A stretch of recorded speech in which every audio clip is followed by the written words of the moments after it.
Assalamualaikum warahmatullahi wabarakatuh. Pada kesempatan kali ini, Islam Fisabilillah akan membahas kisah Nabi Yusuf yang menolak ajakan berzina Zulaikha. Tanpa berlama-lama kita langsung saja ke kisahnya. Kisah Nabi Yusuf dan Zulaikha merupakan kisah yang menarik untuk dibahas. Di dalam kisah tersebut ada beberapa pembelajaran yang baik untuk kita ambil. Lantas bagaimana kisah Nabi Yusuf dan Zulaikha tersebut?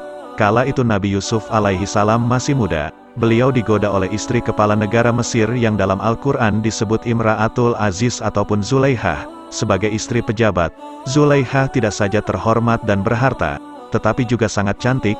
Ia sanggup memberikan apa saja kepada Nabi Yusuf dengan segala kelebihan, kewenangan dan fasilitas yang dimilikinya. Namun demikian, meskipun posisi Nabi Yusuf alaihi salam cukup lemah karena statusnya sebagai pembantu rumah tangga bagi keluarga Zulaikha, beliau sanggup dan mampu menolak godaan-godaan dari sang majikan itu, hingga akhirnya selamat dari jebakan kemaksiatan karena senantiasa ingat kepada Allah Subhanahu wa Ta'ala. Penolakan Nabi Yusuf atas ajakan Zulaikha untuk melakukan perzinahan tersebut diungkapkan oleh Zulaikha, sebagaimana dapat kita temukan dalam Al-Quran Surah Yusuf ayat 32, dan sesungguhnya aku yaitu Zulaikha telah menggoda dia yakni Yusuf untuk aku tundukkan dirinya, akan tetapi dia menolakku. Kisah penolakan Nabi Yusuf atas ajakan Zulaikha untuk berselingkuh dapat dijadikan pelajaran berharga dalam kehidupan sehari-hari, dalam masyarakat kita sekarang di mana nilai-nilai moral dan ketaatan kepada Allah Subhanahu wa Ta'ala terus mengalami penurunan.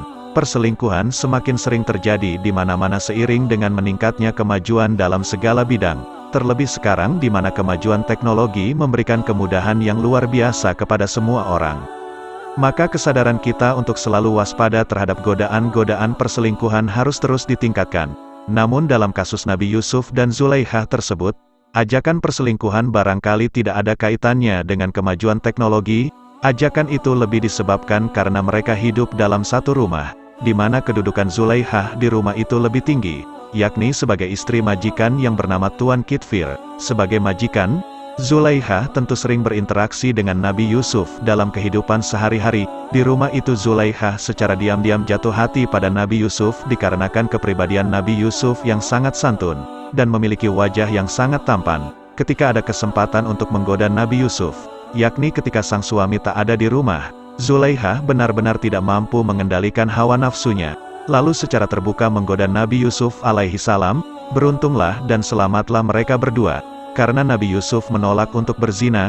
Untuk menghindari dari godaan-godaan perzinahan, Nabi Yusuf kemudian berdoa kepada Allah Subhanahu wa Ta'ala agar beliau dimasukkan ke dalam penjara, sebagaimana termaktub dalam surat Yusuf ayat 33, "Wahai Tuhanku, penjara lebih aku sukai daripada memenuhi ajakan mereka kepadaku, dan jika tidak Engkau hindarkan daripadaku tipu daya mereka, tentu aku akan cenderung untuk memenuhi keinginan mereka, dan tentulah aku termasuk orang-orang yang bodoh." Setelah berdoa seperti itu, Nabi Yusuf dipenjarakan atas perintah suami Zulaikha, meski beliau tidak bersalah. Dengan dimasukkannya Nabi Yusuf ke dalam penjara, maka terbentuklah opini publik, bahwa dalam kasus percobaan perzinahan antara Zulaikha dan Nabi Yusuf, Nabi Yusuflah yang bersalah. Beliau tidak keberatan dengan opini publik seperti itu. Meski beliau jelas-jelas tidak bersalah, bagi Nabi, menghindari perzinahan itu lebih penting daripada sekedar mempertahankan nama baik beliau. Kesediaan beliau untuk dipenjara juga beliau maksudkan untuk menjaga nama baik dan kehormatan keluarga majikan beliau, meyakini bagaimanapun Allah lebih tahu tentang hal yang sebenarnya terjadi. Banyak hal yang bisa kita ambil pelajaran dari kasus Nabi Yusuf dan Zulaikha ini. Pertama, setan akan selalu menggoda kepada laki-laki maupun perempuan untuk melakukan perzinahan.